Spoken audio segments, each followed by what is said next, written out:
നമസ്കാരം. ലോകം മുഴുവൻ ഉറ്റുനോക്കുന്നത് ഈ ഒരൊറ്റ പോയിന്റിലേക്കാണ്. പാകിസ്ഥാൻ തലസ്ഥാനമായ ഇസ്ലാമാബാദിൽ ഇറാൻ യുദ്ധത്തിൻ്റെ സമാധാന ചർച്ച നടക്കുന്ന ഇസ്ലാമാബാദിലെ പ്രതീക്ഷയുടെ ഈ ഇടത്തിലേക്ക്.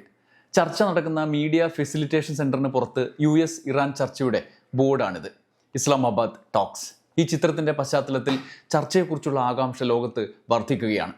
ഇന്നലെ ആരംഭിക്കും എന്നാണ്, നേരത്തെ ചർച്ച നടക്കുമെന്നാണ് പ്രഖ്യാപിച്ചിരുന്നത്. എന്നാൽ ചർച്ചയിൽ ഇസ്രായേൽ തുടരൻ ആക്രമണങ്ങൾ നടത്തുന്നതിനെതിരെ ചർച്ച ആരംഭിക്കുന്നതിന് മുമ്പ് തീരുമാനമുണ്ടാക്കണം എന്ന ഇറാന്റെ നിലപാട് പുറത്തു വന്നു. ലബനനിലടക്കം ആക്രമണം നിർത്തിവെക്കണം എന്ന് ഇറാൻ ആവശ്യപ്പെട്ടു. അതിനുശേഷം ചർച്ച മതിയെന്ന് അവർ നിലപാടെടുത്തു.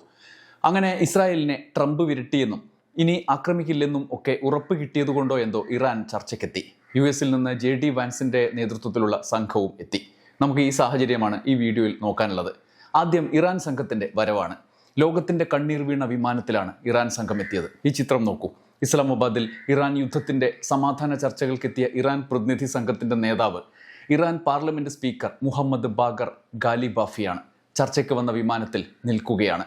US-ഉം ഇസ്രായേലും ഫെബ്രുവരി 28-ന് ആക്രമണം തുടങ്ങിയതിന് പിന്നാലെ തകർത്ത മിനാബ് സ്കൂളിൽ, അതേ ദിവസം ഫെബ്രുവരി 28-ന് തകർത്ത മിനാബ് സ്കൂളിൽ കൊല്ലപ്പെട്ട കുട്ടികളുടെ രക്തം പുരണ്ട സ്കൂൾ ബാഗുകൾ, ഷൂകൾ, വെള്ളപ്പൂക്കൾ, അവരുടെ ചിത്രങ്ങൾ എന്നിവ അദ്ദേഹത്തിൻ്റെ സംഘം എത്തിയ വിമാനത്തിലെ മുൻനിര സീറ്റുകളിൽ നിരത്തി വെച്ചിരിക്കുകയാണ്. ഓരോ കുട്ടിക്കും ഓരോ സീറ്റുകൾ. ആ ഓർമ്മകളെ അഭിവാദ്യം ചെയ്താണ് ഇറാൻ സംഘം ഇസ്ലാമാബാദിലേക്ക് തിരിച്ചത്.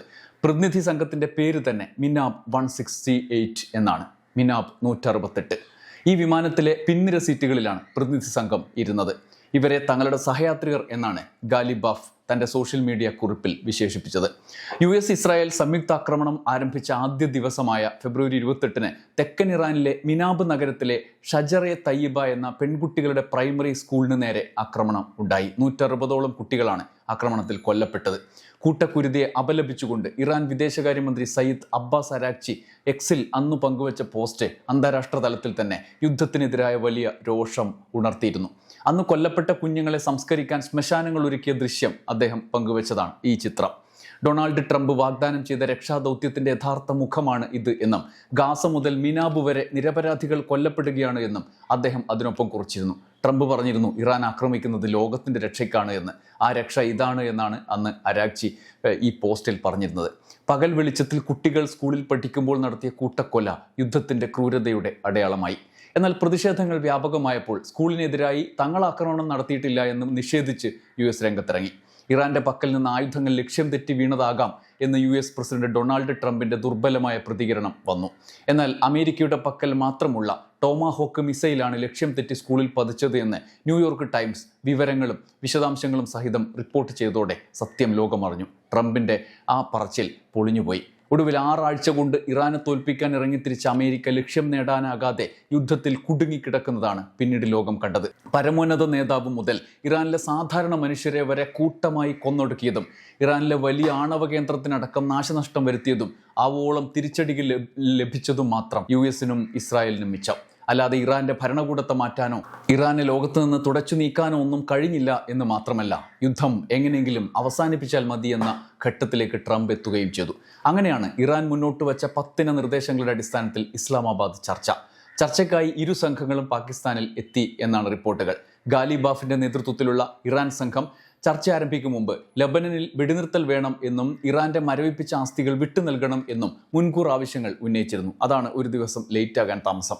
ഇതേസമയം JD വാൻസിന്റെ നേതൃത്വത്തിൽ US സംഘം എത്തുമ്പോൾ ട്രംപിന്റെ എങ്ങനെയെങ്കിലും യുദ്ധം അവസാനിപ്പിക്കണമെന്ന ആഗ്രഹത്തിന്റെ പിൻബലത്തോടെയാണ് അവർ വരുന്നത്.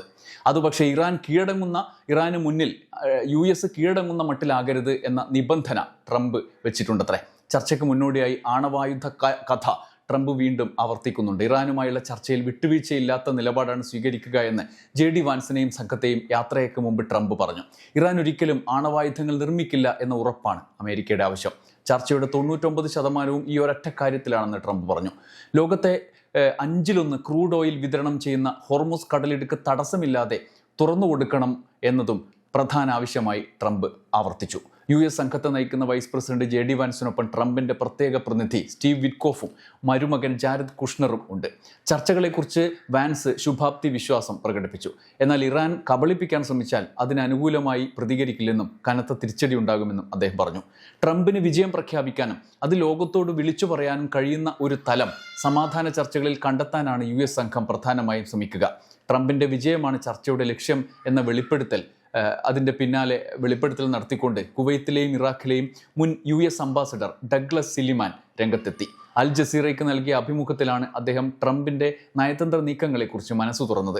എത്രയും വേഗം തനിക്കൊരു വിജയം അവകാശപ്പെടാൻ സാധിക്കുന്ന ഒരു മേഖല ട്രംപ് കണ്ടെത്തും എന്നും അത് യുറേനിയൻ സമ്പുഷ്ടീകരണം നിർത്തലാക്കുന്നതോ അല്ലെങ്കിൽ ഹോർമൂസ് കടലിടുക്ക് പൂർണ്ണമായി തുറന്നുകൊടുക്കുന്നതോ ആകാം എന്നും അദ്ദേഹം നിരീക്ഷിച്ചു.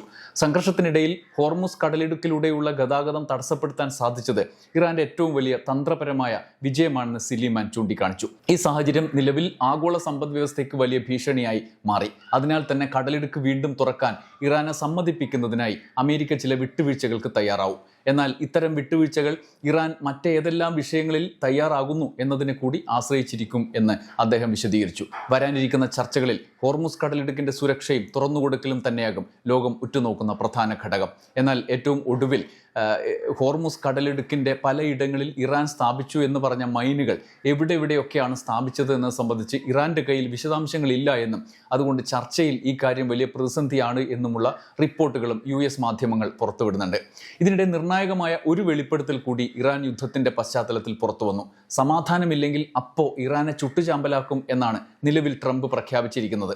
ചർച്ച പരാജയപ്പെട്ടാൽ ഇറാൻ സംഘത്തിന് ജീവനോടെ മടങ്ങാനാകുമോ എന്ന ആശങ്ക വരെ പ്രകടിപ്പിക്കുന്ന യുദ്ധ നിരീക്ഷകരുണ്ട്.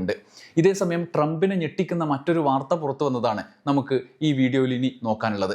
അമേരിക്കയും ഇറാനും തമ്മിലുള്ള യുദ്ധത്തിന് താൽക്കാലിക വെടിനിർത്തൽ പ്രഖ്യാപിച്ചിരിക്കെ ഇറാന് പുതിയ വ്യോമ പ്രതിരോധ സംവിധാനങ്ങൾ കൈമാറാൻ ചൈന തയ്യാറെടുക്കുന്നതായി USന്റെ തന്നെ ഇന്റലിജൻസ് റിപ്പോർട്ട് പുറത്തു വന്നു. അടുത്ത ഏതാനും ആഴ്ചകൾക്കുള്ളിൽ ഈ ആയുധങ്ങൾ ഇറാന്റെ കൈവശം എത്തും എന്നാണ് ഉന്നത ഉദ്യോഗസ്ഥരെ ഉദ്ധരിച്ച് വാർത്ത റിപ്പോർട്ട് ചെയ്യപ്പെടുന്നത്. President Donald Trump Chinese president Xi ജിൻപിങ്ങുമായി ചർച്ച നടത്താൻ നേരത്തെ നീട്ടിവെച്ച ഒരു ചർച്ചയുണ്ടല്ലോ, അത് നടത്താൻ അടുത്ത മാസം നടത്തണോ എന്നുള്ള ആലോചന നടക്കുന്നതിനിടയിലാണ് ഈ വാർത്ത. വെടിനിർത്തൽ കാലയളവിൽ തങ്ങളുടെ ആയുധശേഖരം പുതുക്കാൻ ഇറാൻ ഉപയോഗിക്കുന്നു എന്ന സംശയത്തെ ചൈനയുടെ ഒക്കെ സഹായത്തോടെ ഇത് പുതുക്കാൻ ഉപയോഗിക്കുന്നു എന്ന സംശയത്തെ ഈ വെളിപ്പെടുത്തൽ ബലപ്പെടുത്തുന്നു. ആയുധങ്ങളുടെ യഥാർത്ഥ ഉറവിടം മറച്ചുവെക്കുന്നതിനായി മൂന്നാം കക്ഷി വഴി ചൈന ഇറാന് ഈ ആയുധങ്ങൾ നൽകാനാണ് ശ്രമിക്കുന്നതെന്ന് CNN റിപ്പോർട്ട് ചെയ്തു.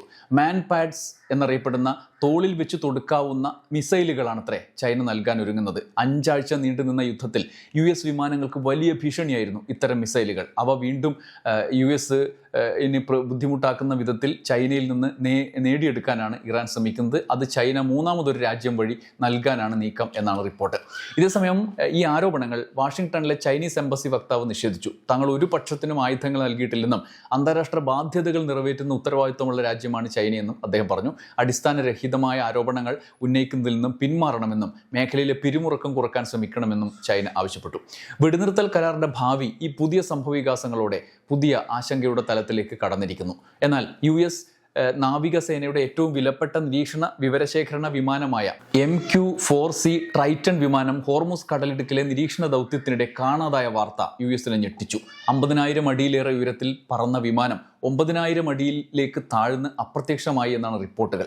1,600 കോടിയോളം വില വരുന്ന വിമാനം ഇറാൻ തകർത്തതാണെന്നാണ് സംശയിക്കുന്നത്. എന്നാൽ ഇറാന് ഈ തകർക്കാൻ കഴിയും വിധത്തിലുള്ള അത്യാധുനിക സംവിധാനം ഉണ്ടോ എന്നത് USനെ ആശങ്കയിലാഴ്ത്തുന്നു. എങ്ങനെ ഇത് തകർന്നു, ഇറാൻ എങ്ങനെ വെടിവെച്ചിട്ടു അല്ലെങ്കിൽ എങ്ങനെ തകർത്തു എന്നത് സംബന്ധിച്ച് അവ്യക്തത USന്റെ പ്രതിരോധ വകുപ്പിനെ തന്നെ വലയ്ക്കുകയാണ്. എന്നാൽ അമേരിക്കയുടെ അത്യാധുനിക സാങ്കേതിക വിദ്യകളിൽ പ്രവർത്തിക്കുന്ന വിമാനങ്ങളെയും ആയുധങ്ങളെയും ഇറാൻ പ്രതിരോധിക്കുന്നതിൻ്റെ കരുത്തിന് പിന്നിൽ ചൈനയാണ് എന്ന് നേരത്തെ തന്നെ US സംശയിക്കുന്നുണ്ട്.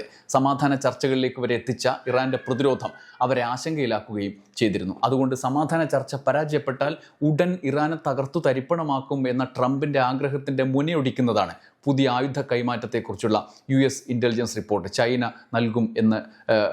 ആയുധം നൽകും എന്നത് സംബന്ധിച്ച റിപ്പോർട്ട്.